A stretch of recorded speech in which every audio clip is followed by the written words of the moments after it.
Assalamualaikum warahmatullahi wabarakatuh. Sehat semuanya. Kali ini kita bertemu dalam sebuah webinar dalam rangka pemenuhan tugas, dalam rangka pemenuhan kewajiban sebagai calon guru penggerak rekognisi Angkatan 10 tahun 2024. Perkenalkan, nama saya Helmi Indra Gunawan. Unit bekerja saya ada di SMA Negeri 3 Sukabumi. Mungkin Bapak Ibu familiar dengan Sukabumi dengan kota Mochi. Nah, itu menjadi salah satu ciri khas dari kota Sukabumi gitu. Saya sudah menjadi guru dari tahun 2012 kurang lebih 2012 salah 2009 10 ya 2012 saya sudah 12 tahun menjadi guru ternyata. Sekarang sedang mengampu sebagai fasilitator 140 di BBGP Jawa Barat dan juga sebagai seorang calon guru penggerak rekognisi di angkatan 10. Hari ini, kali ini kita akan berbicara tentang budaya positif, Bapak Ibu. Ini adalah bagian diseminasi modul 1.4 dari paket modul pembelajaran CGP angkatan 10 yang terdiri dari 1.1 sampai 1.4. Di 1.4 adalah sebuah konklusi yang mencoba menanamkan nilai peran dan ke kompetensi kita secara utuh sebagai seorang guru penggerak nantinya. Nah, ini di modul 1.4 ini kita berbicara tentang sebuah modul yang mind blowing, yang salah satu bagian dari eh, modul yang mengubah sudut pandang saya terhadap dunia pendidikan. Baik, Pak Haji, tidak apa-apa. Terima kasih sudah hadir di sini.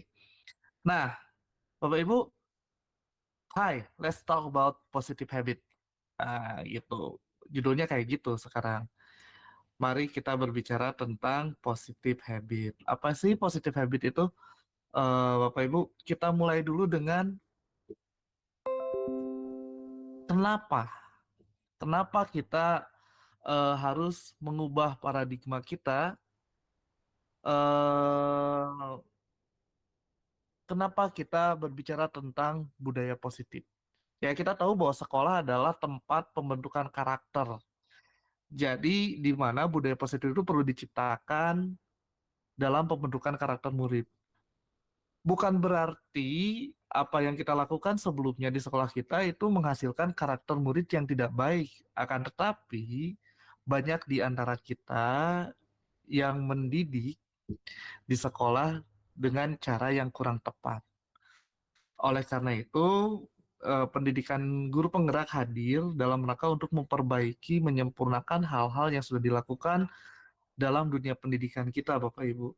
Salah satunya adalah dengan menyadari, merefleksi bahwa dalam dunia pendidikan ada sebuah masalah di mana pendidikan kita yang diharapkan untuk memanusiakan manusia, memerdekakan manusia, memberikan celah peserta didik untuk menjadi seorang manusia utuh berfungsi di masyarakat sesuai dengan tujuan pendidikan sedikit banyak melenceng karena kemampuan kita atau kompetensi kita sebagai guru kadang-kadang kurang tepat dalam menangani permasalahan dengan melihat sudut pandang generalis. Jadi kadang-kadang kita melihat bahwa pendidikan kita melihat bahwa setiap murid itu sama, berada di dalam dunia yang sama, sehingga dampaknya apa? Untuk sebagian mungkin works, tapi ada sebagian yang tidak works juga gitu. Nah, ini adalah bagian dari bagaimana kita berusaha memperbaiki diri sendiri.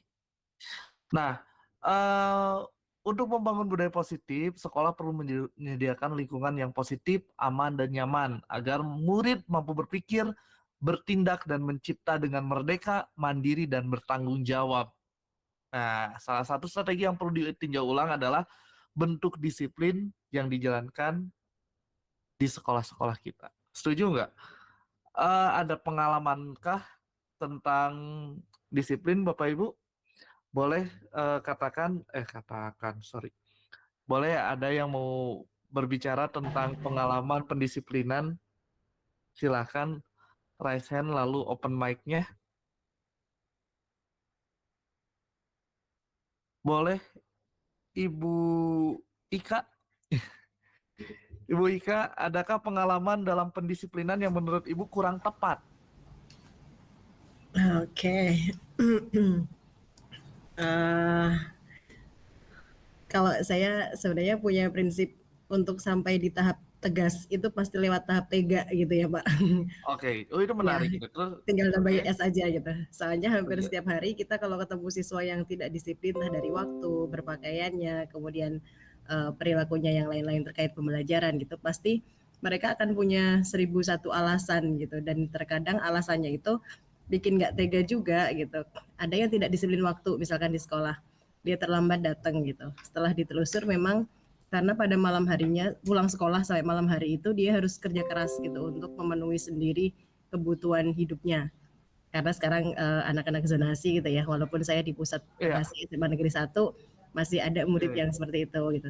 Nah, untuk mendisiplinkan kan harus panjang gitu ceritanya berarti di satu sisi dia iya. tidak ada sama sekali yang menanggung, harus menanggung beban hidupnya sendiri juga gitu. Tapi di sisi lain selama dia menjadi murid ya berarti kewajiban dia untuk disiplin dari segi waktu, untuk datang ke sekolah tepat waktu gitu termasuk seragamnya dan seterusnya gitu. Salah Dari satunya itu. pengalaman dari pengalaman itu Ibu kan tadi saya dengar sudah mengkonfirmasi alasannya itu Hmm. ada sebuah hal yang sudah sangat baik.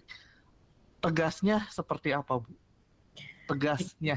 Oke, tetap harus menuntut bagaimanapun juga apa yang dia lakukan di belakang kehidupan sekolahnya tetap harus hadir tepat waktu gitu. Kalau dia tidak hadir tepat waktu, di sekolah sudah ada tata tertib, konsekuensinya jam sekian datang harus ngapain, ya itu tetap dilakukan gitu. Oke, terima kasih. Mari kita bicarakan hal ini secara lebih lanjut. Terima kasih Bu Ika. Sama Bapak. Lanjut. Nah, yang tadi dibicarakan oleh Bu Ika adalah sebuah bentuk disiplin yang kita kenal bahwa memang betul bahwa ketika sudah ada aturan, ketika sudah sekolah membuat sebuah peraturan, kewajiban untuk seluruh siswanya mengikuti aturan tersebut. Mungkin yang berbeda adalah nanti bagaimana kita menghandle alasan-alasan yang diberikan oleh siswa tersebut.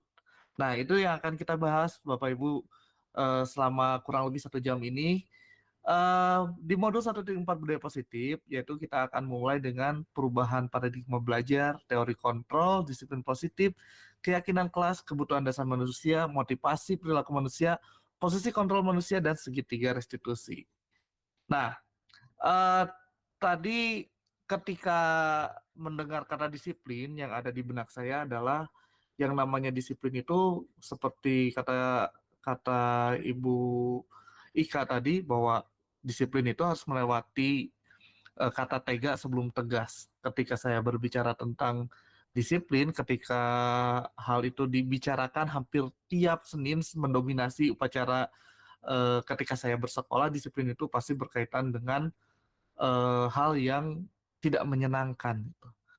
Eh, Mindset ini perlahan-lahan kita ubah bersama-sama yang menyatakan bahwa menurut Ki Hajar Dewantara disiplin itu dilakukan untuk menciptakan murid yang merdeka. Syarat utamanya adalah harus ada disiplin yang kuat. Disiplin yang dimaksud adalah disiplin diri yang memiliki motivasi internal. Tadi mencontohkan bahwa masih banyak siswa yang terlambat dengan alasan memang alasannya itu dapat kita diterima gitu ya. Tetapi siswa tersebut sudah berusaha untuk datang ke sekolah tepat waktu.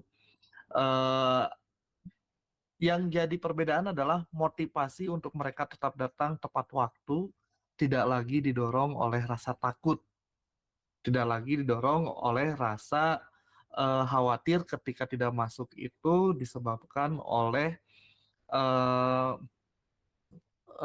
takut akan hukuman gitu, atau takut akan ketidaknyamanan saat menerima hukuman.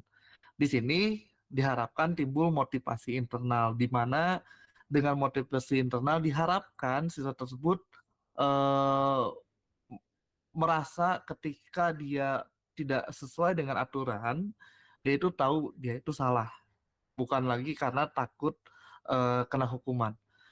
Hal ini memberikan manfaat, yaitu dapat menggali potensi menuju kepada sebuah tujuan dihargai dan bermakna. Kemudian yang diharapkan dari perilaku peserta didik kita adalah bagaimana mereka dapat mengontrol diri dan bagaimana menguasai diri untuk memilih tindakan yang mengacu pada nilai-nilai yang kita hargai. Di masa depan diharapkan bisa bertanggung jawab atas apa yang dilakukannya, karena mereka mendasarkan tindakan mereka pada nilai-nilai kebajikan universal. Ini yang harus kita gugah dari hati peserta didik kita. Ketika mereka katakanlah lalai, mereka tahu mereka itu salah dan itu merugikan untuk diri mereka sendiri.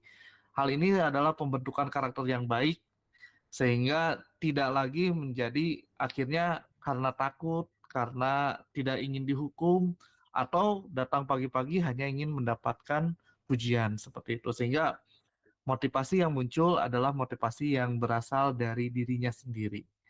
Terlanjut. Nah, inilah yang biasanya terjadi Bapak Ibu di sekolah-sekolah kita tentang eh, bagaimana disiplin ini sangat berkaitan erat dengan rasa tegas, rasa takut, rasa khawatir, rasa tidak nyaman. Padahal kita sangat mengharapkan bahwa disiplin yang dimaksud tidak seperti itu. Nah, maka kita harus mulai berubah, yaitu bagaimana kita berubah paradigma dari stimulus respon ke teori kontrol. Nah, Bapak Ibu sebagai seorang guru mungkin berpengalaman menangani berbagai macam kasus. Ini ada sebuah penelitian tentang stimulus respon versus teori kontrol. Apa sih sebetulnya stimulus respon versus teori kontrol itu? Kita sebagai guru kadang-kadang berilusi bahwa kita dapat mengontrol murid.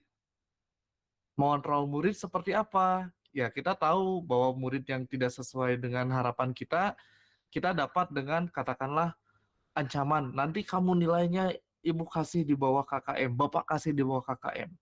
Untuk memaksa agar siswa dapat berbuat sesuatu. Nah, sebetulnya itu hanyalah sebuah ilusi semu belaka. Kenapa? Pada dasarnya kita tidak dapat memaksa murid untuk berbuat sesuatu jika murid tersebut memilih untuk tidak melakukannya. Walaupun tampaknya kita sedang mengontrol perilaku murid tersebut, hal ini karena murid sedang mengizinkan dirinya dikontrol. Saat itu, bentuk kontrol guru menjadi kebutuhan dasar yang dipilih murid tersebut. Teori kontrol menyatakan bahwa semua perilaku memiliki tujuan, bahkan terhadap perilaku yang tidak disukai. Nah, inilah Bapak Ibu sebetulnya ketika kita meminta siswa untuk melakukan sesuatu yang mungkin berlawanan dengan keinginan siswa tersebut, mereka sebetulnya tidak dikendalikan oleh kita. Tetapi siswa tersebut mengizinkan kita untuk mengontrol dirinya gitu. Nah, kemudian ilusi lainnya adalah bagaimana ilusi bahwa semua penguatan positif, efektif, dan bermanfaat.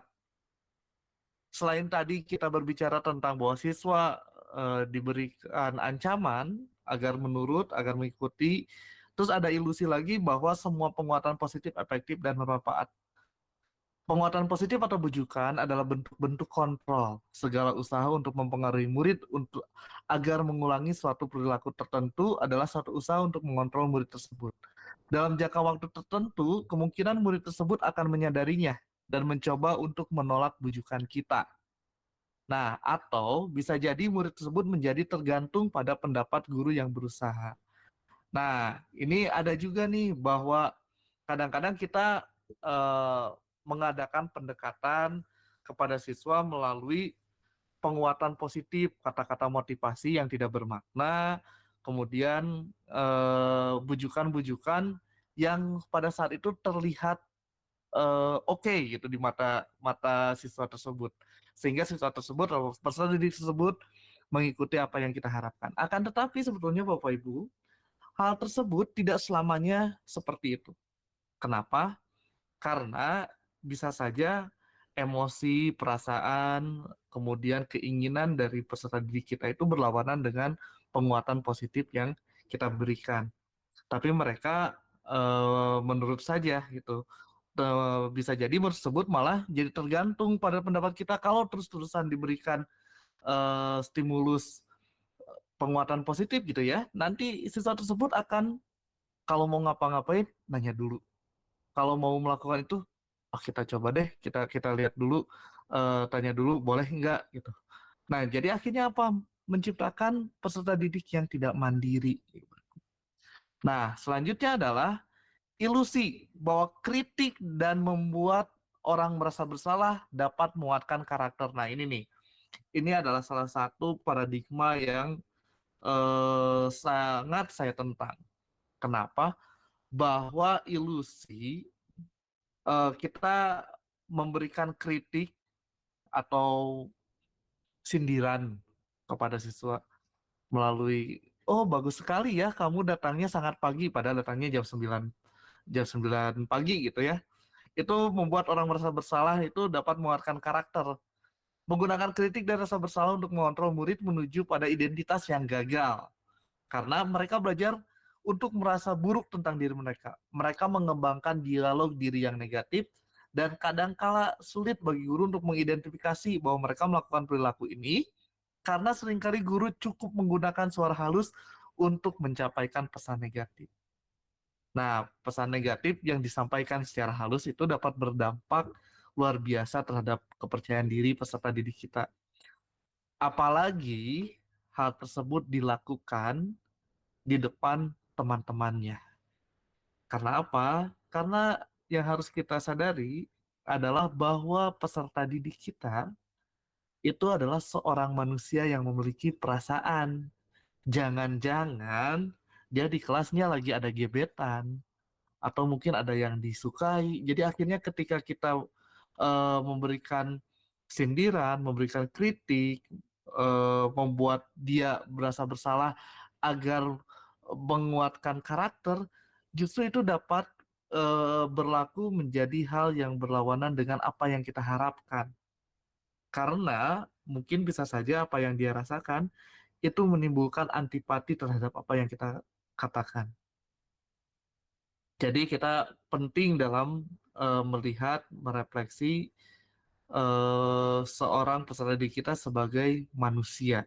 Itu yang kadang-kadang terlupa. Lanjut.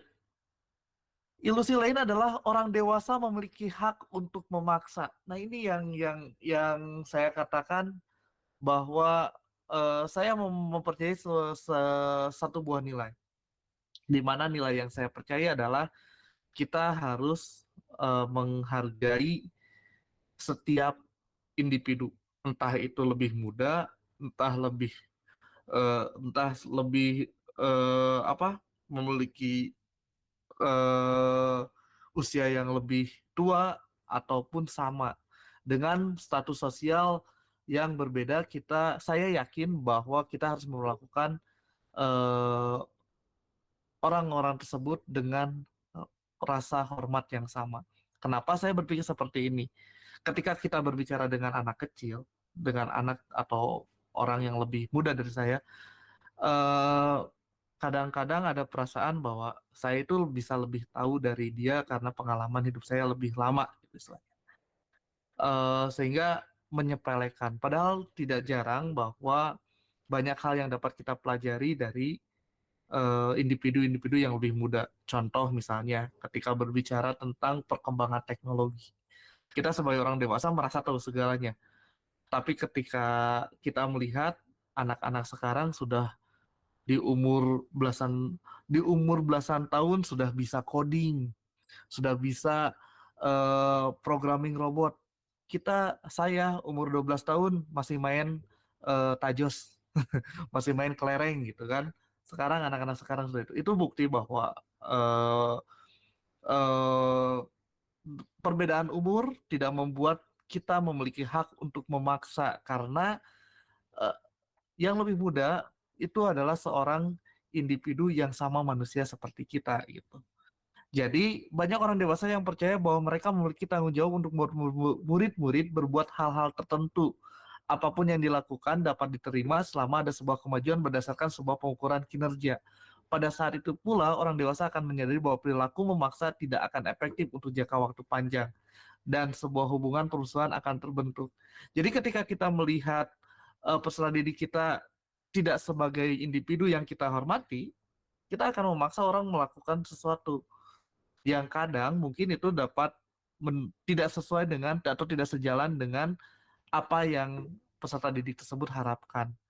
Tapi kita lebih tahu mana yang baik dan yang benar untuk orang tersebut. Nah, itu adalah salah satu cara berpikir yang kurang tepat dalam mendidik saat ini. Jadi kita harus memiliki rasa hormat terhadap peserta didik kita. Gitu. Oke? Nah, eh, maka dari itu kita sudah mengerucut kepada eh, pengertian disiplin lebih luas. Jadi kalau tadinya disiplin itu berkaitan dengan ketegasan, tepat waktu, sesuai aturan, tidak melanggar norma dan itu kata disiplin itu sekarang sudah mulai kita alihkan menjadi sebuah perasaan mau melakukan sesuatu berdasarkan kebutuhan atas dirinya gitu kan, atas kebutuhan si individu. Karena disiplin juga sering dihubungkan dengan hukuman, padahal itu sungguh berbeda. Karena belajar tentang disiplin positif tidak harus dengan memberi hukuman. Justru itu adalah salah satu alternatif terakhir dan kalau perlu tidak digunakan sama sekali. Yang kita tuju adalah disiplin diri yang berarti mereka bisa bertanggung jawab terhadap apa yang dilakukannya karena mereka mendasarkan tindakan mereka pada nilai-nilai kebajikan yang universal. Jadi Bapak Ibu, saya sudah berbicara panjang lebar tentang disiplin. Jadi disiplin itu kita mulai ubah bersama-sama maknanya dari makna negatif ke makna positif.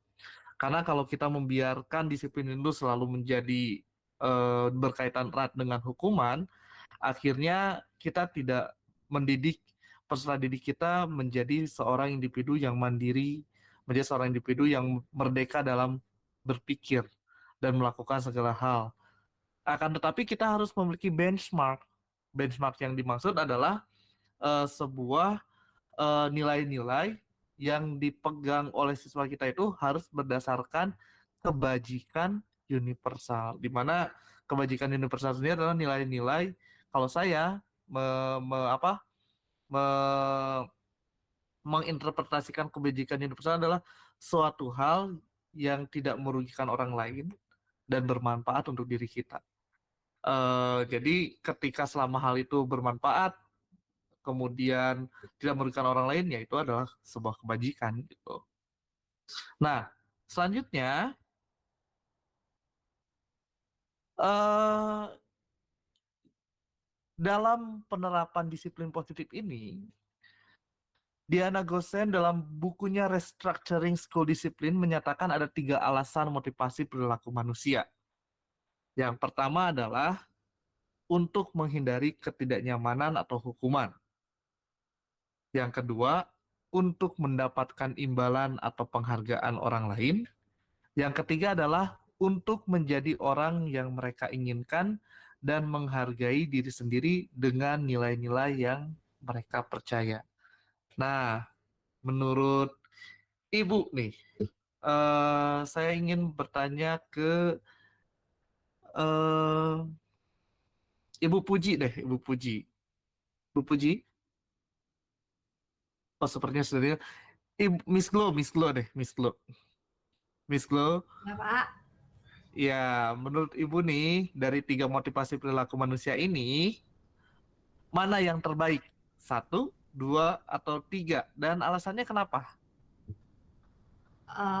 Menurut saya yang terbaik itu ya yang ketiga, untuk menjadi orang yang mereka inginkan dan menghargai diri sendiri dengan nilai-nilai yang mereka percaya. Jadi ya memang dalam hal melakukan segala sesuatu bukan karena apa-apa, tapi dia menyadari memang saya harus, misalnya contoh, kan kalau pada di LMS itu kan ada tentang walaupun misalnya tidak diberi penghargaan ataupun tidak diberi hukuman untuk yang datang terlambat, misalnya guru gitu ya, apakah kamu akan tetap datang tepat waktu gitu kan? Ya saya pribadi bertahun-tahun sama lah kayak Bapak sudah bertahun-tahun jadi guru, yang saya lakukan ya saya akan datang tepat waktu dengan dilihat atau tidak dilihat atasan saya ataupun dapat penghargaan atau tidak, saya akan tetap begitu karena menurut saya itulah nilai-nilai yang saya miliki, itulah seorang Glory yang tepat waktu. Gitu, itulah gambaran diri saya sendiri. Itu bukan karena untuk dilihat orang lain, tapi memang saya percaya ya seseorang haruslah seperti itu gitu. Nah, itu kan oke, itu kan kita sebagai seorang guru ya, kita sudah sadar betul. Kira-kira nih gimana cara menerapkan agar peserta didik kita berpikir seperti yang kita pikirkan, seperti yang Miss Glo lakukan gitu.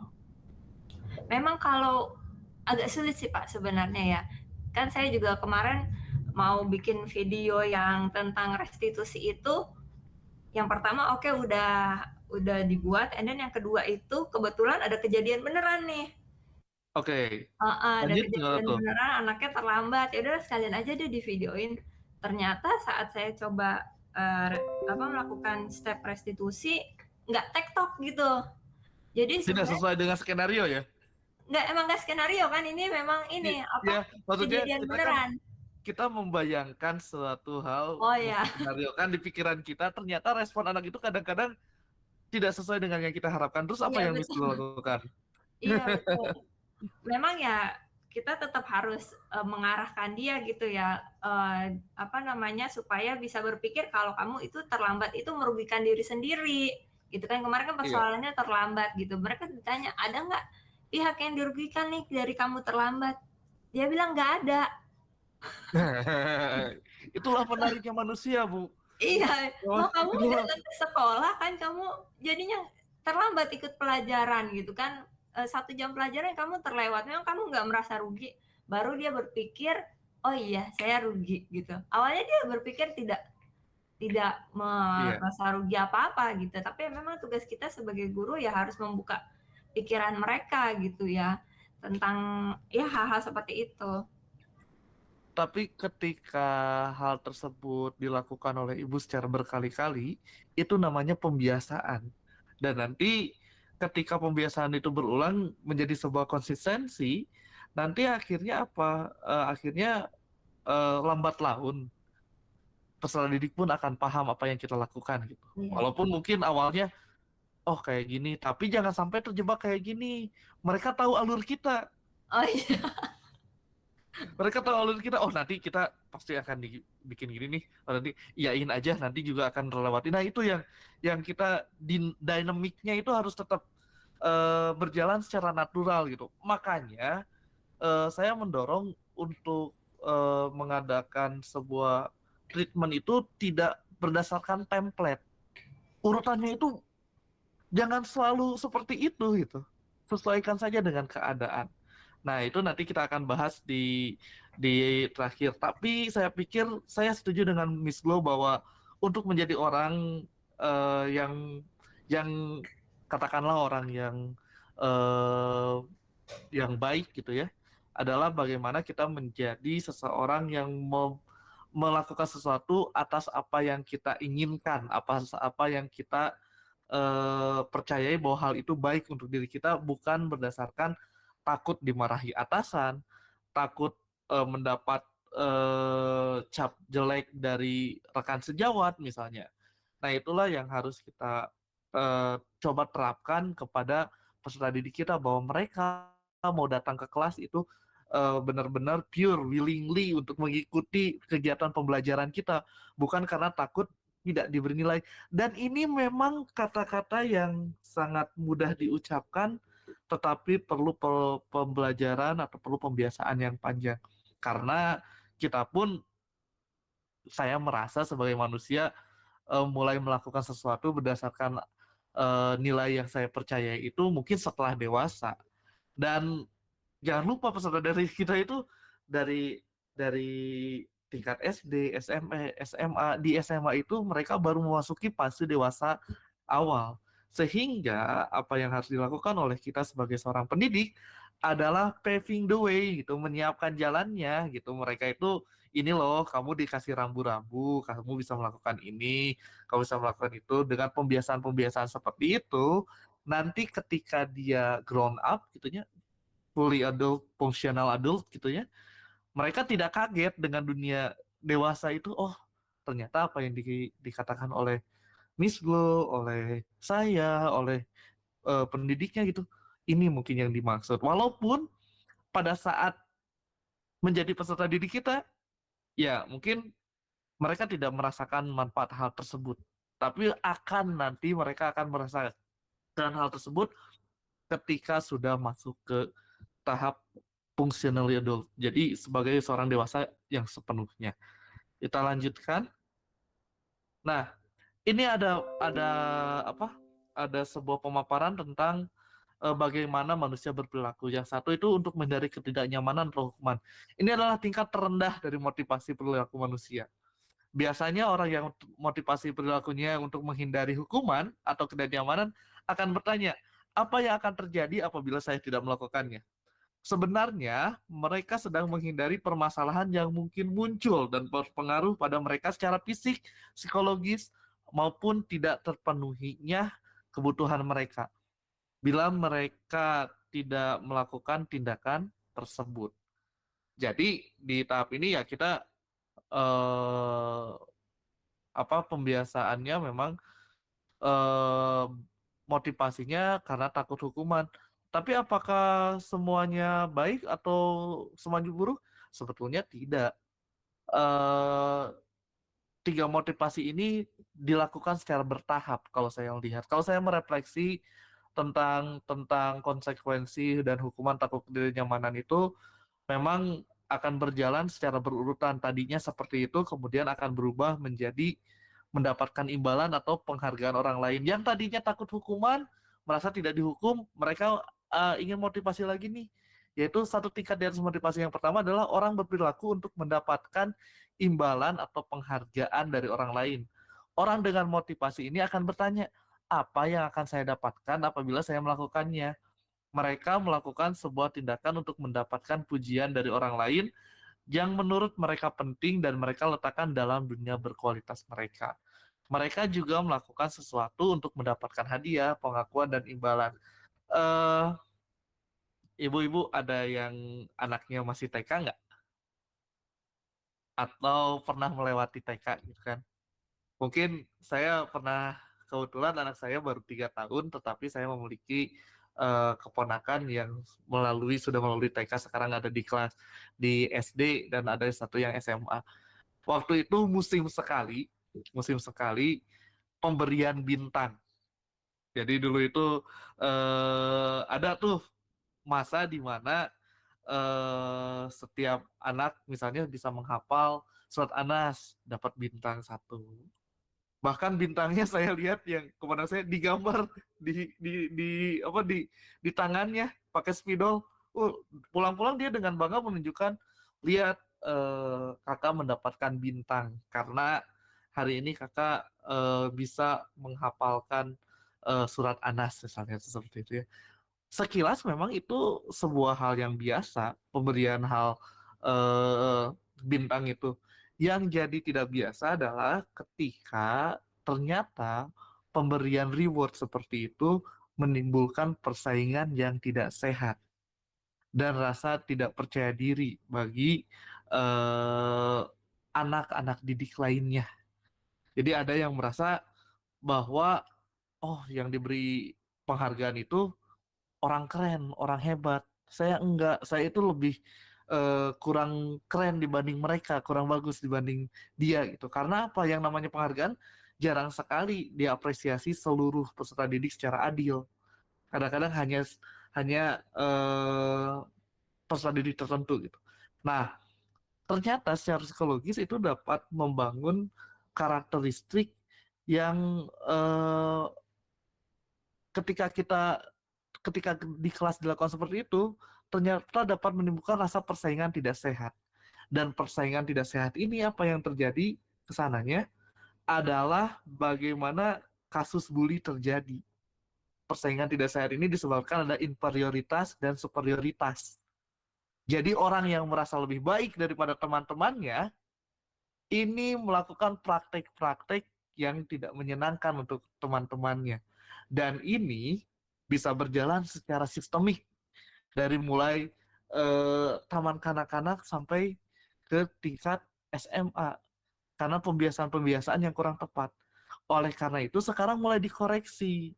Pemberian reward itu tidak menjadi hal yang utama. Pemberian reward itu tidak menjadi suatu hal yang harus dilakukan. Tidak itu ada bentuk apresiasi yang lebih mengena dibanding hanya dengan memberikan bintang. Jadi misalnya apa? Dengan ucapan memvalidasi apa tindakan mereka. Bukan berarti ketika itu kenapa?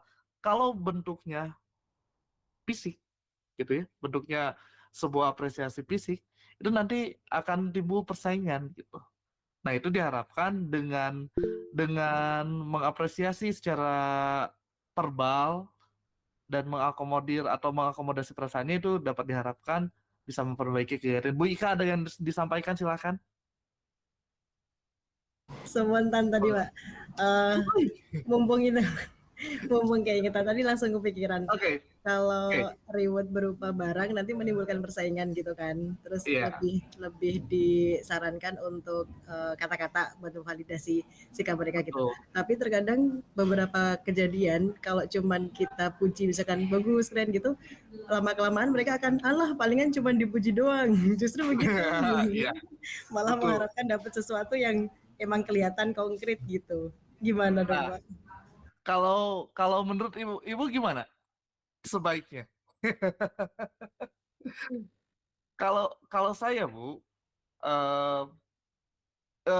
pujian itu tidak selalu harus katakan jempol, bagus, atau kamu itu, tetapi kita bisa melakukan sebuah hal yang sifatnya kata-kata apresiatif, menghindari kata-kata pengulangan yang diobral.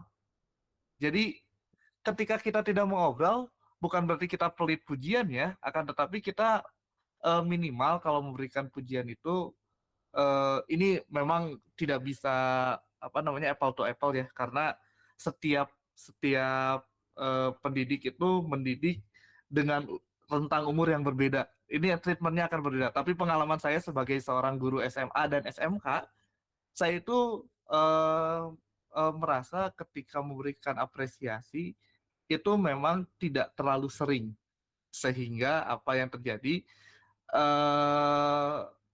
yang ketika sudah melakukan sesuatu hal dengan benar, kita hargai hal tersebut secara sewajarnya. Ketika ada yang spesial, baru kita apresiasi secara porsinya ditambah. Untuk menghindari apa? Untuk menghindari pengulangan yang akhirnya mereka, si Ibu Eta mah micet sampah disebut bagus. Oke, di itu dan sehingga mereka itu kita itu harus mulai menormalisasi ketika siswa melakukan suatu hal yang memang kebiasaan baik itu standar aja gitu. Tetapi ketika dia berbuat lebih, nah itu yang harus kita apresiasi. Tapi mungkin Bu Ika punya jawaban lain di benaknya. Boleh disampaikan, Bu. Jempol aja.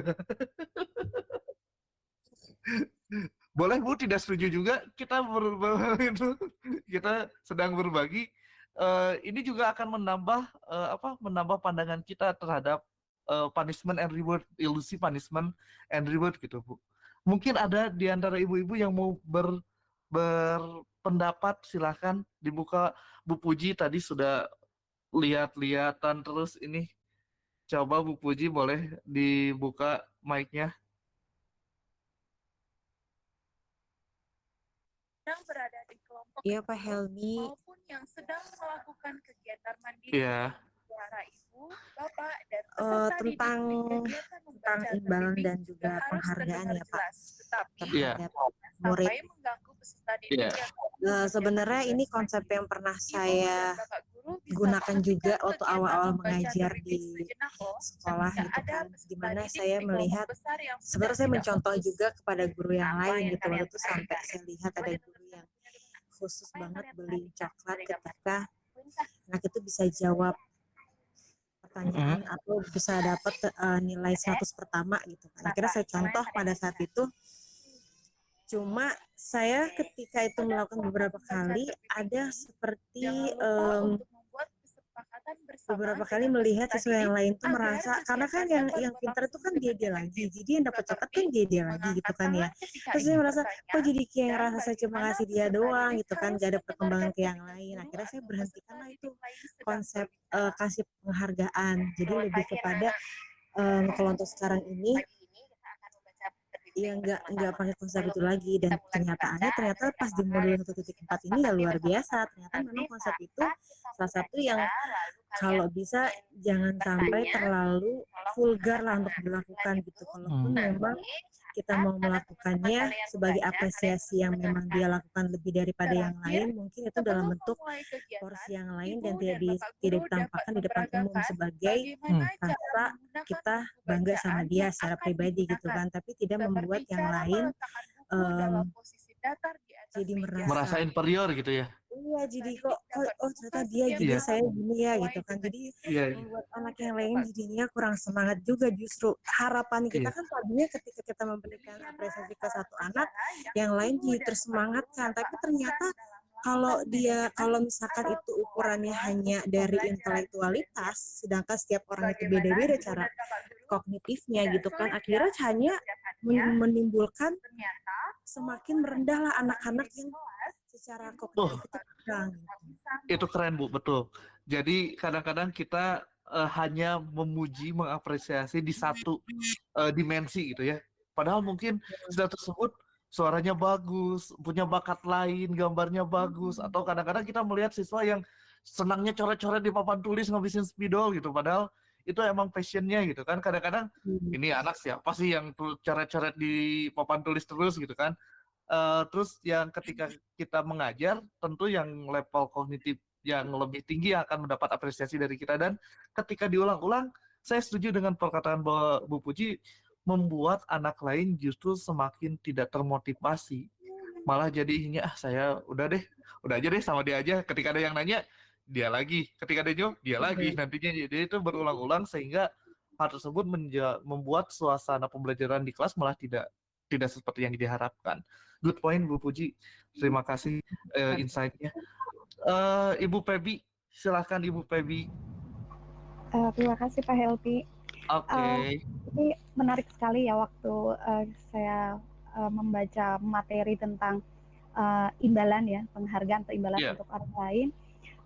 Itu apa ya, satu hal yang membuat saya tuh ragu dengan teori yang disampaikan atau materi yang disampaikan gitu, karena memang kok berbeda dengan keyakinan saya sebelumnya gitu, di mana reward and punishment itu baik gitu kan, yang awalnya saya yakini gitu kan. Nah, saya pikir pemberian hadiah, puji baik berupa verbal gitu maupun berupa barang gitu, itu baik saja menurut saya gitu. Tapi kok di teori ini ternyata itu bisa kontraproduktif gitu, bisa menurunkan semangat, bisa menimbulkan bahkan bisa menimbulkan konflik gitu kan, bisa menurunkan produktivitas yang lain gitu. Saya merasa ini teori yang baru dan bertentangan dengan keyakinan saya sebelumnya. Jadi saya tidak bisa menerima teori ini untuk langsung gitu, secara tiba-tiba gitu. Saya mempelajari, menganalisa dulu sebetulnya seperti apa sih gitu, oke lah, di penjelasannya kan menjabarkan beberapa hasil penelitian, tapi saya tetap merasa kayak kok seperti ini gitu. Bahkan saya kan karena kita Muslim tuh merasa bukankah memberikan hadiah itu bagian dari bentuk kasih sayang, memberikan hadiah adalah satu bentuk mengikat ukhuwah, persaudaraan gitu. Kenapa jadi salah gitu? Kemudian saya jadi kemarin tuh sempat buka-buka artikel gitu, dapat satu artikel yang mengatakan bahwa teori untuk pemberian reward itu menjadi tidak kontraproduktif itu masih harus dikaji ulang gitu. Dikatakan di situ masih harus dikaji ulang dalam situasi tertentu. Teori itu tidak bisa dikatakan tidak seperti itu gitu. Misalnya ketika nilai motivasi intrinsiknya rendah, diberikan hadiah atau diberikan reward gitu, itu akan meningkatkan produktivitas, meningkatkan semangat, motivasi dan sebagainya, dan itu berhasil. Tetapi mungkin ketika motivasi intrinsiknya itu udah tinggi, kemudian tetap diberikan reward, diberikan hadiah, imbalan, itu malah justru membuat orang ini menjadi turun gitu, atau dibenci oleh sekitarnya sehingga dia merasa saya tidak disukai oleh lingkungan, dan akhirnya dia memilih untuk ya sudahlah, saya mendingan daripada saya dibenci oleh lingkungan, akhirnya saya mendingan jadi orang biasa saja gitu. Mungkin dan itu masih yang di hati saya masih belum klik sangat sepenuhnya gitu Pak Hilmi. Makasih. Oke, terima kasih Bu Feby. Betul sekali Bu, apa yang Ibu katakan tidak salah. Tidak ada yang tidak tepat yang Ibu katakan, bahwa tentang punishment and reward menimbulkan motivasi atau memotivasi masih perlu penelitian lebih lanjut, juga bukan pernyataan yang tidak tepat. Saya setuju dengan hal-hal tersebut ketika bahwa perkembangan dunia pendidikan itu memang harus sesuai dengan zamannya. Mungkin kita sedang berada di zaman di mana setiap peserta didik kita terpapar dengan berbagai macam hal-hal yang instan. Nah, kemudian yang selanjutnya adalah bagaimana kita menghindari hal-hal instan ini berpengaruh terhadap bagaimana cara dia berpikir untuk mendapatkan sesuatu. Nah, ketika driving force seseorang berdasarkan imbalan, maka sifat yang ditakutkan atau yang dikhawatirkan adalah anak sifatnya materialistis. Nah, itu yang ditakutkan. Jadi segala sesuatu itu berharap imbalan. Segala sesuatu itu bentuknya yang didapatkannya itu adalah bukan lagi validasi, tetapi ketika dia mendapatkan imbalan, mendapatkan award, itu yang membuat dirinya bahagia. Ini terjadi seperti apa? Kasusnya adalah contoh orang-orang yang bersosial media. Ketika mereka posting sesuatu, yang diharapkannya itu adalah likes, feedback yang positif. Dan itu ketika mendapatkan likes yang banyak, itu menimbulkan rasa dopamin yang tinggi, Bu. Jadi bahagia gitu ketika kita mendapat pujian teh. Dan itu lama-kelamaan itu bikin candu. Sehingga ketika kecanduan, orang akan berbuat apa saja untuk mengejar rasa tersebut. Nah, itu yang saya katakan dikontekskan dengan teknologi saat ini. Ketika betul bahwa di kelas kita berbicara tentang award yang dapat meningkatkan motivasi, saya sangat setuju itu terjadi. Bahkan ketika saya ingat waktu SMA ketika main basket, 3 point 100.000 kata kepala sekolahnya. Wow, anak-anak kan semangat gitu main basketnya. Tapi kan ternyata nilai yang dituju itu bukan hal itu. Itu bukan sebuah, ketika dilakukan panjang, tidak sesuai dengan konteks, itu akhirnya dapat menimbulkan hal negatif. Tadi saya juga sependapat bahwa untuk memperpanjang ukhuwah itu dengan memberikan hadiah, itu hal yang baik, hal yang benar. Saya yakin itu hal benar. Tetapi apa yang terjadi ketika kita memberikan hadiah untuk mengharapkan satu hadiah lainnya? Itu namanya gratifikasi. Nah, itu adalah bagian dari pola pikir kita sebagai seorang manusia yang memang kita mengolah perasaan-perasaan ini menjadi sebuah tindakan. Kita mempertimbangkan mana yang lebih bermanfaat, mana yang kurang bermanfaat.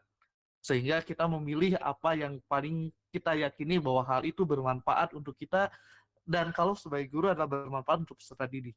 Ketika kita memberikan reward, masih memberikan reward, tidak apa-apa. Tidak ada yang menyalahkan hal itu. Akan tetapi sebaiknya kita menyesuaikan konteksnya. Ketika kita melakukan hal tersebut, dilakukan secara tepat, dilakukan tidak berdasarkan atas motivasi lain, tidak masalah. Tetapi sebisa mungkin kita dapat melakukan hal tersebut secara adil, sehingga orang lain juga merasakan hal tersebut. Jadi betul yang tadi katakan Ibu Puji, bahwa yang dimensi yang kita berikan reward itu tidak menjadi berdasarkan satu dimensi saja, misalnya hanya kognitifnya saja atau apa saja, tetapi kita mampu mengapresiasi dan berpikiran terbuka, mencari sudut pandang lain bahwa hal tersebut bisa loh diapresiasi oleh kita gitu, sehingga pemberian reward itu tidak menjadi pemberian reward semu yang menimbulkan dampak panjang yang negatif pada akhirnya. Saya pikir kecanduan likes di media sosial adalah salah satu bentuk nyata bahwa pemberian penghargaan menimbulkan hal negatif. Karena apa? Ketika kecanduan likes, mereka melakukan banyak hal. Makanya dilihat mungkin ada orang-orang yang membahayakan dirinya hanya untuk mendapatkan likes, atau bahkan kemarin sempat di TikTok itu untuk viewersnya banyak mandi lumpur dan sebagainya. Kan itu hal yang negatif, tidak bermanfaat, tapi dilakukan gitu. Tujuannya untuk apa? Bahkan untuk perempuan, mohon maaf, tampil terbuka agar mendapatkan apa? Validasi dari orang lain dalam bentuk like saja. Nah, itu adalah salah satu bentuk yang kayaknya memang harus proporsional gitu ketika kita berbicara tentang ini. Gitu mungkin pandangan dari saya, dan ini hanya pandangan dari saya, seorang manusia yang pengalamannya tidak banyak, Bu. Gitu.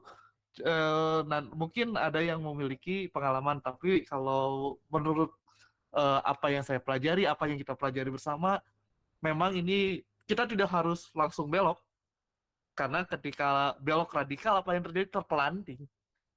Paham-paham pengetahuan baru ini memang perlu waktu, perlu kita pikirkan, dan kalaupun pada akhirnya kita tidak setuju atas konsep ini, kita memiliki sudut pandang baru. Kita memiliki sudut pandang baru di mana kita dapat melakukan hal ini dengan cara yang lebih baik, diharapkan tanpa menimbulkan dampak buruk untuk anak didik kita. Niatnya baik, hasilnya bisa saja buruk. Begitu mungkin ya. Gimana Bu Feby? Setuju atau tidak setuju? Boleh tidak setuju juga Bu Feby. Iya Pak, ya saya setuju dengan pendapat Bapak tadi, ya memang bertahap ya untuk bisa mencerna materi-materi yang baru, yang maksudnya yang awalnya kita punya keyakinan yang keyakinan sebelumnya, itu memang untuk merubah keyakinan itu butuh waktu, butuh mencerna pelan-pelan gitu. Mungkin dalam situasi dan kondisi atau dimensi yang berbeda, kita bisa memahami bahwa di konteks yang satu dengan yang lainnya pasti berbeda gitu. Iya gitu Ibu. Baik, terima kasih. Terima kasih. Sebuah obrolan yang sangat menarik masalah ini. Nah, inilah makanya saya bilang di modus 1.4 itu salah satu, kalau peran dan nilai, kemudian motif itu, tetapi ketika bertemu budaya positif, pasti kita akan bertemu dengan sesuatu hal yang di luar kebiasaan kita. Saya sampai berdebat dengan saya sampai melakukan diskusi gitu dengan suami untuk memasalahkan hal tentang reward and punishment itu baik gitu. Memang betul-betul seru Pak Helmi. Ya. Oke, terima kasih Bu. Nah, itulah serunya di sini. Dan saya itu, kalau saya memaksakan itu berarti saya sama aja dong dengan itu. Makanya saya selalu membuka ruang komunikasi ketika ada yang itu, ya memang tidak memang siapa yang buat, memang ini sebuah pegangan hidup yang 100% harus kita yakini, ya tidak. Ini adalah sebuah insight, sebuah ilmu yang kita olah lagi gitu. Tidak harus itu. Jadi nanti akan ada manfaatnya untuk kita di kelas dengan tujuan sebagai seorang pemimpin pembelajaran di kelas yang lebih baik daripada sebelumnya. Gitu tujuannya kan. Oke, kita lanjut dengan motivasi yang terakhir, yaitu menjadi orang yang mereka inginkan. Kalau tadi saya katakan bahwa yang punishment and reward itu menimbulkan salah satu dampaknya adalah kecanduan likes bagi para pengguna sosial media.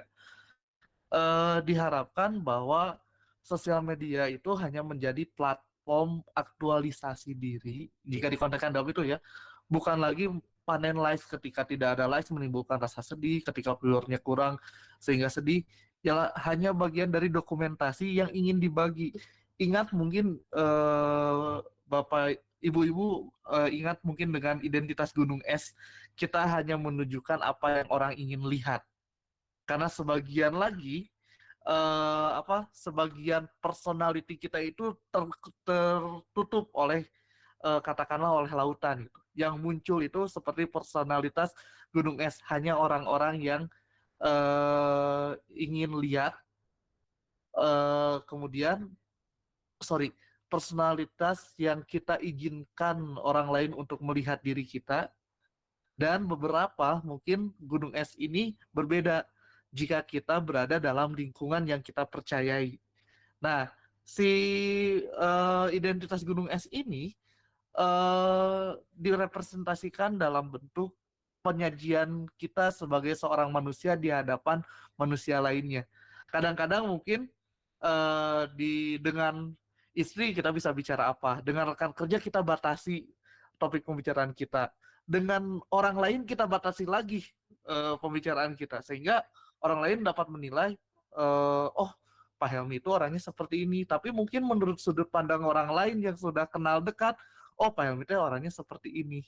Nah itu adalah identitas gunung es, di mana berkaitan dengan apa yang kita lakukan, yang diharapkan adalah menjadi orang yang mereka inginkan dan diri sendiri dengan nilai-nilai yang mereka percaya.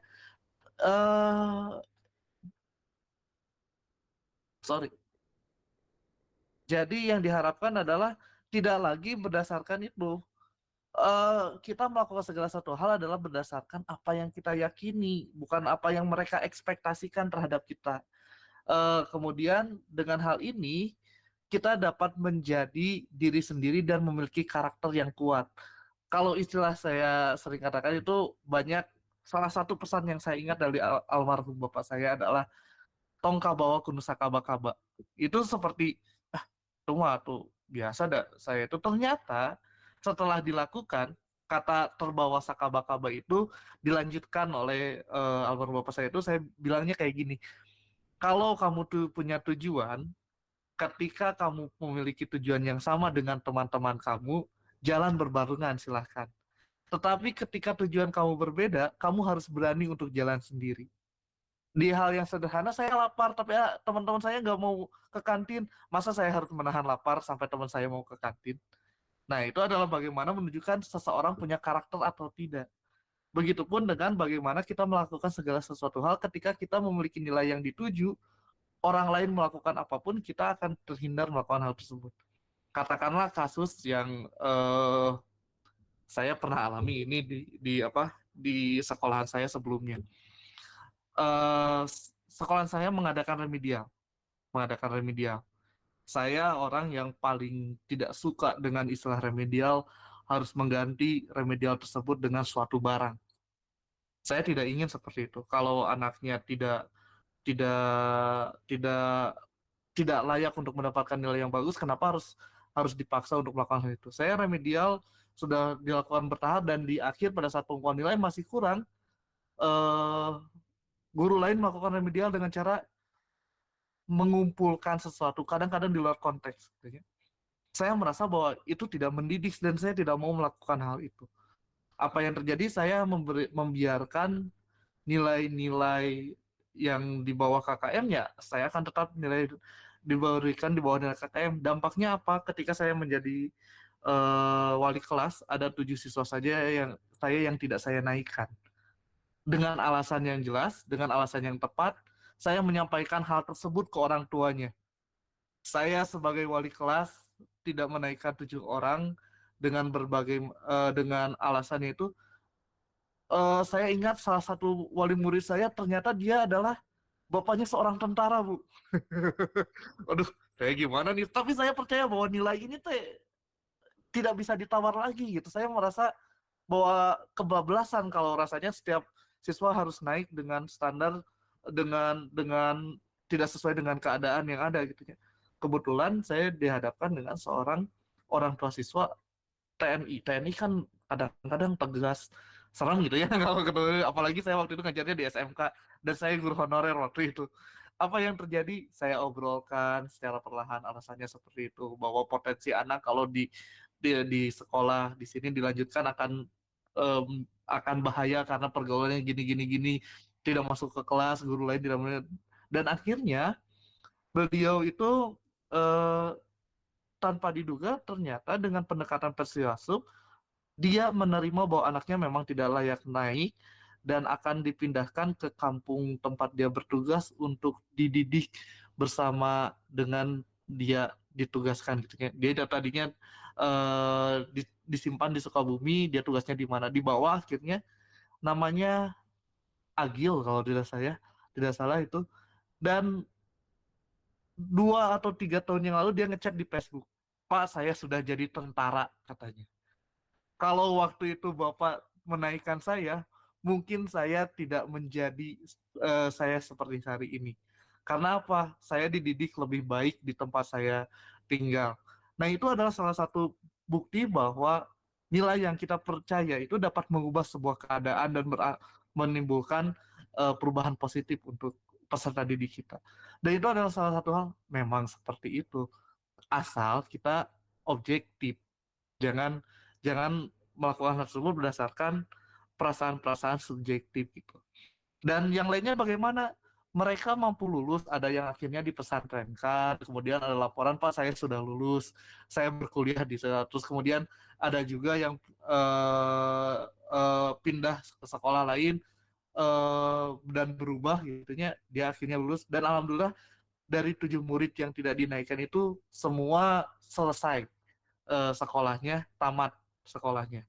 Dan yang namanya SMK, Bu, ketika ada potensi anak-anak kurang baik gitu ya, itu bahkan taruhannya bisa berujung pada kehilangannya nyawa.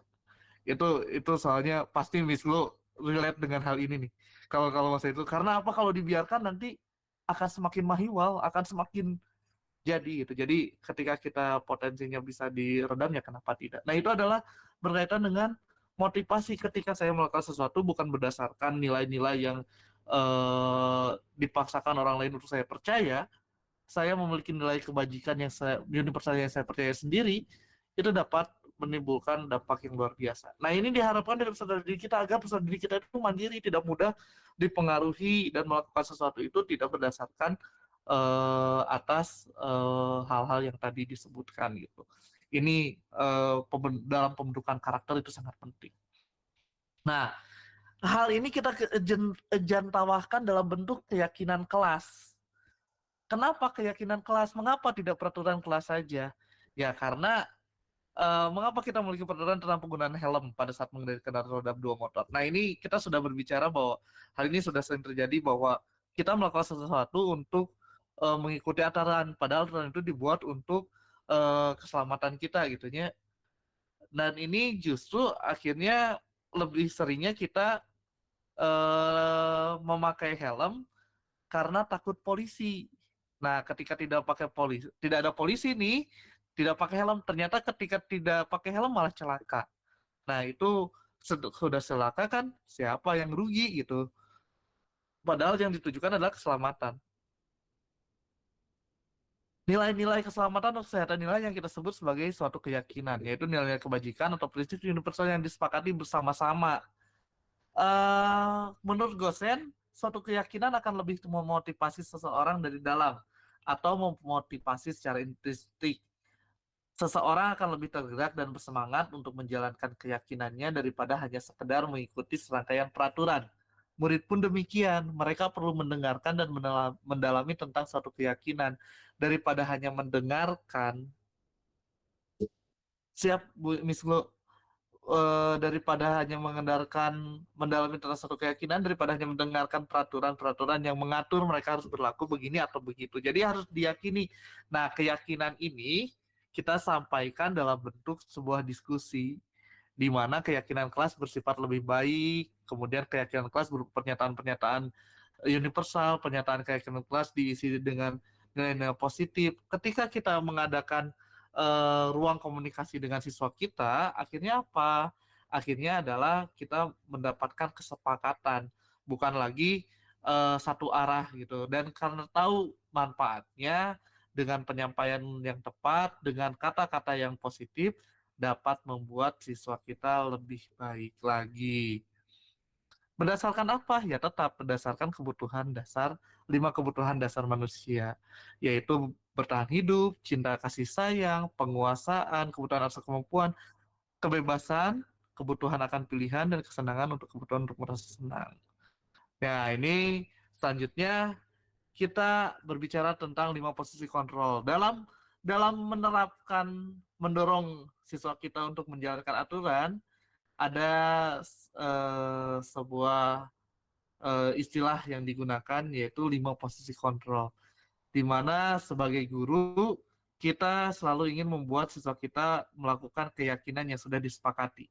Tetapi kita berperan sebagai apa? Apakah penghukum, pembuat rasa bersalah, teman atau pemantau, serta posisi manajer.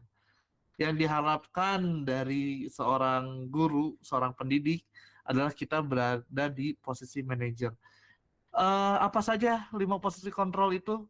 1, penghukum. Seorang penghukum bisa menggunakan hukuman fisik maupun verbal. Orang-orang yang menjalankan posisi penghukum senantiasa mengatakan bahwa sekolah memerlukan sistem atau alat yang dapat lebih menekan murid-murid lebih dalam lagi. Guru-guru yang menerapkan posisi penghukum akan berkata, patuhi aturan saya atau awas saya hukum. Terus kemudian, kamu selalu saja salah. Pasti selalu yang terakhir selesai. Nah, itu adalah guru seperti ini senantiasa percaya hanya ada satu cara agar pembelajaran bisa berhasil, yaitu dengan cara dia. Yang kedua adalah pembuat orang merasa bersalah. Pada posisi ini biasanya guru akan bersuara lebih lembut. Guru toksik yang saya katakan itu. Pembuat orang merasa bersalah akan menggunakan keheningan dan membuat orang lain merasa tidak nyaman. Bersalah atau rendah diri, kata-kata yang keluar dari mulutnya itu lembut. Seperti, ibu sangat kecewa sekali dengan Pak kamu. Berapa kali Bapak harus beritahu kamu ya? Gimana coba kalau orang tua kamu tahu kamu berbuat gini? Di posisi ini murid akan memiliki penilaian diri yang buruk tentang diri mereka. Murid merasa tidak berharga dan telah mengecewakan orang-orang yang disayanginya. Kemudian teman. Guru pada posisi ini tidak akan menyakiti murid, namun akan tetap berupaya mengontrol murid melalui persuasi. Posisi teman pada guru bisa negatif ataupun positif. Positif di sini berupa hubungan baik yang terjalin antara guru dan murid. Guru di posisi teman menggunakan hubungan baik dan humor untuk mempengaruhi seseorang.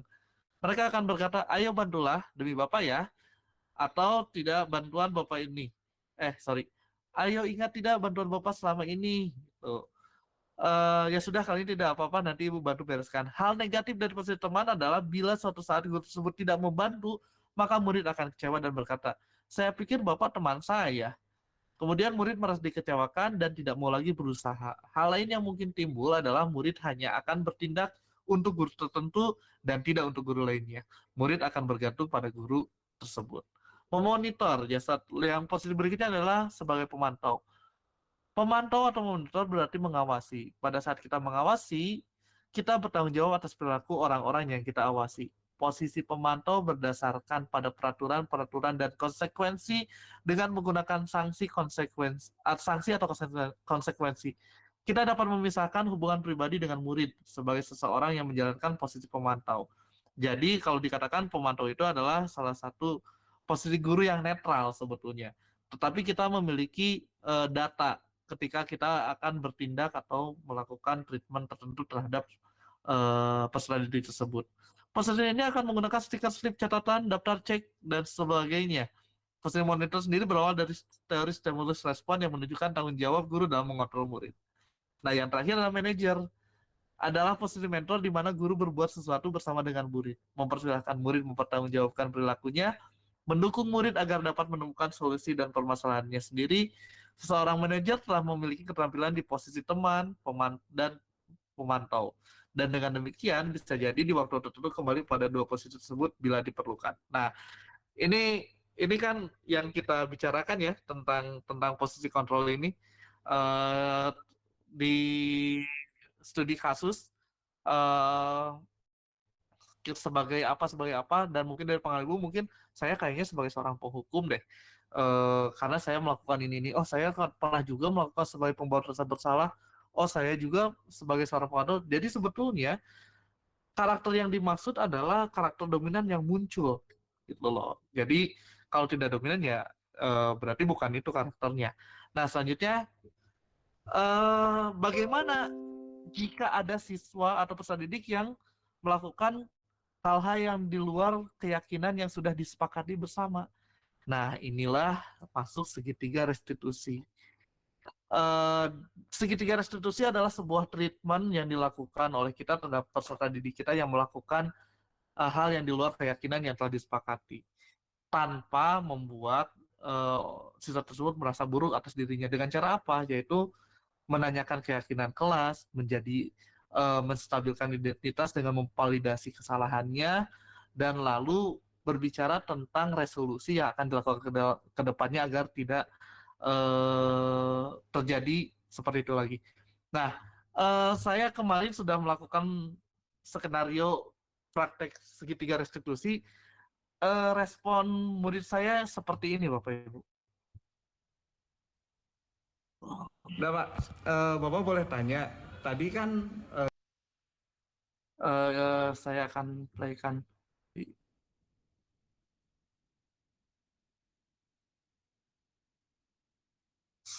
Salah.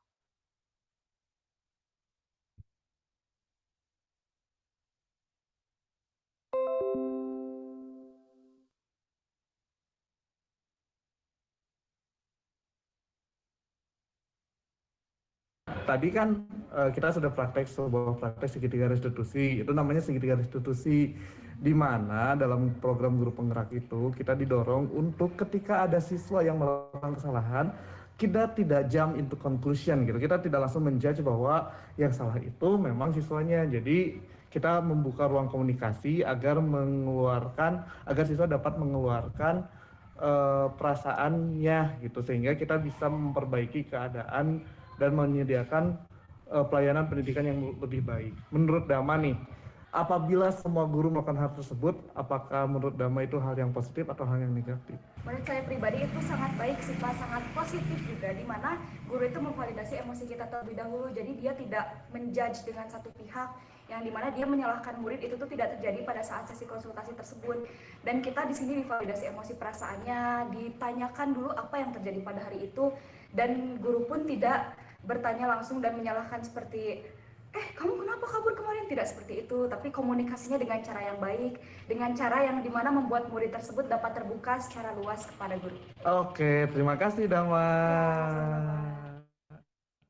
Nah, ini satu lagi testimoni. Dika, tadi kita sudah melakukan sebuah praktek bersama segitiga restitusi.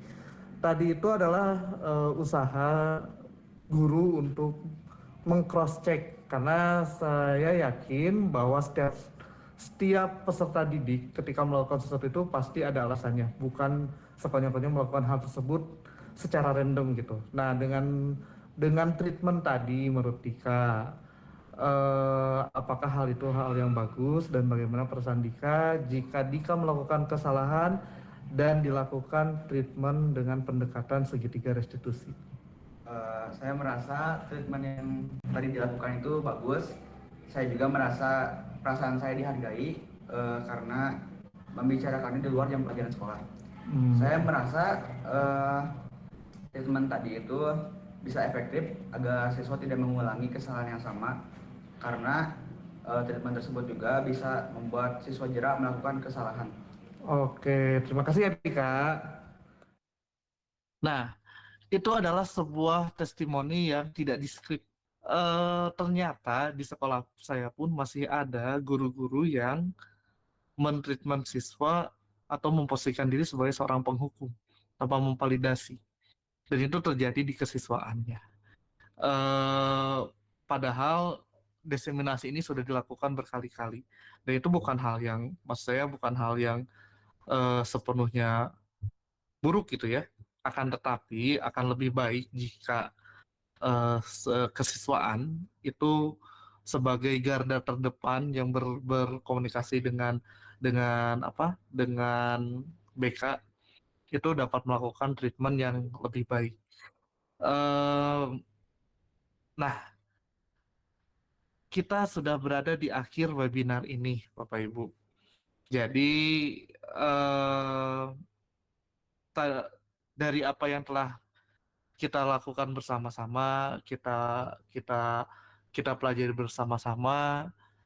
Kesimpulan saya atas modul ini memang ada beberapa hal yang kita harus adjust disesuaikan dengan keadaan di sekolah kita.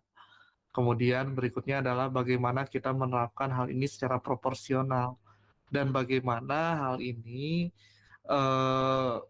kita tidak mau menjadi seorang yang snob. Snob itu apa? Seorang yang merasa lebih daripada orang lain. Karena kita, wah saya seorang calon guru penggerak, saya sudah mendapatkan ilmu ini, sehingga saya bahwa ini adalah yang paling benar, sehingga itu menutup komunikasi dengan dengan informasi dengan pandangan orang lainnya, itu berarti sama buruknya gitu. Nah, itu mungkin yang bisa saya sampaikan dalam diseminasi atau sesi berbagi tentang modul 1.4. Bapak Ibu boleh memberikan komentar atau pertanyaan terkait dengan modul ini. Saya akan mencoba menjawab pertanyaan tersebut. Silakan yang masih penasaran boleh raise hand-nya. Boleh raise hand kemudian ajukan pertanyaan atau mau merefleksi apa yang telah kita lakukan dalam kurang lebih 1 jam pertemuan ini. Ada mungkin? Atau sudah cukup? Oke, kalau sudah cukup, terima kasih sekali atas waktunya.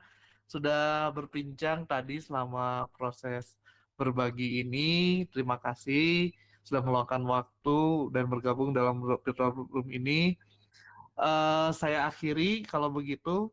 Semoga Bapak Ibu sehat selalu, selamat menjalankan aktivitas kembali di sekolah. Saya pikir ini adalah waktu-waktu krusial kita menjelang akhir itu, sedang persiapan PAT, ada yang persiapan PPDB, ada yang jadi panitia perpisahan, ada yang sedang studi tour, semua bercampur baur rasanya.